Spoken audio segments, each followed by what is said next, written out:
गुरु गोबिंद दो खड़े, गुरु गोबिंद दो खड़े, काकू लागू पाए। बलिहारी गुरु आपने गोबिंद दियो बताए। कबीर दास जी इस दोहे में, दोहे के माध्यम से कबीर दास जी कहना चाहते हैं, बताना चाहते हैं कि हमारे सामने हमारे गुरु और भगवान दोनों एक साथ खड़े हैं। सबसे पहले किसके चरण स्पर्श करने चाहिए? कबीर दास जी कह रहे हैं कि भगवान और गुरु दोनों हमारे सामने खड़े हैं, हमें सबसे पहले किसका चरण स्पर्श करना चाहिए? कबीर दास जी कह रहे हैं कि सबसे पहले तो हमें अपने गुरु के चरण स्पर्श करने चाहिए।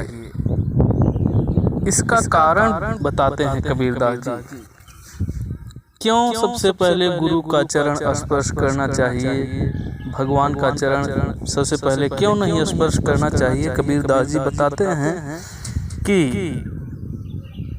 भगवान और गुरु दुनिया में तो हैं, लेकिन अगर हमारे गुरु न होते, हमें गुरु न मिले होते, तो हमें कैसे पता चलता कि भगवान भी दुनिया में होते हैं?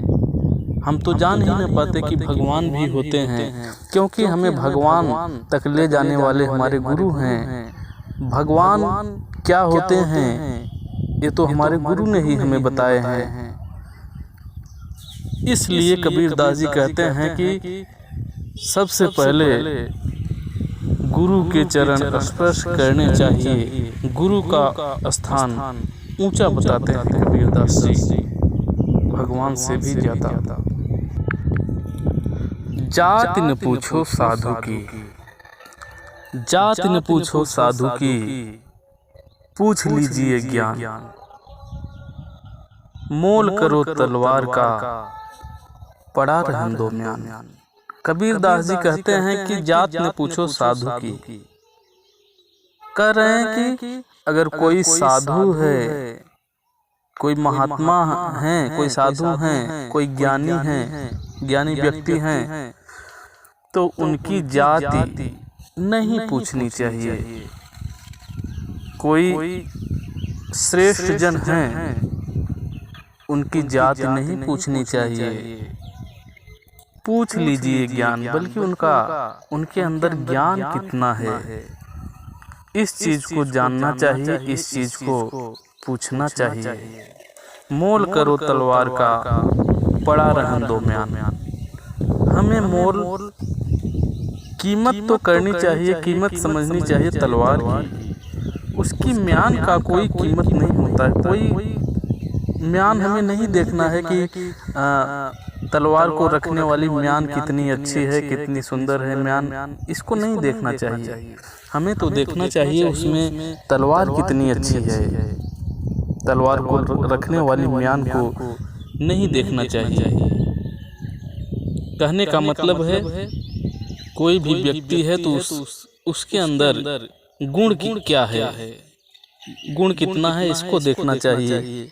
ये नहीं देखना चाहिए कि वो उच्च जाति का है कि निम्न जाति का है। इससे कोई मतलब नहीं होता है। उसके अंदर गुण क्या है, इसको हमें देखना चाहिए। तिनका कबहु न नींदिए, तिनका कबहु न नींदिए, जो पावन तर होए। कबहु उड़ी आँखिन पड़े, तो पीर घनेरी होए। कबीर दास जी कहते हैं कि किसी भी व्यक्ति को छोटा नहीं समझना चाहिए। कोई भी व्यक्ति हो, छोटा नहीं समझना चाहिए उसको। कोई भी छोटा नहीं होता है इस दुनिया में, कबीर दास जी कहते हैं।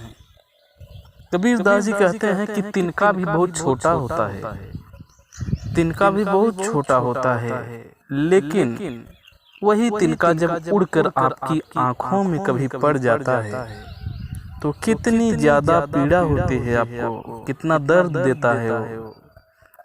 उसी तरह से किसी भी व्यक्ति को छोटा मत समझिए, वो भी तिनके की तरह है, कब क्या कर सकता है कोई अनुमान नहीं लगाया जा सकता है।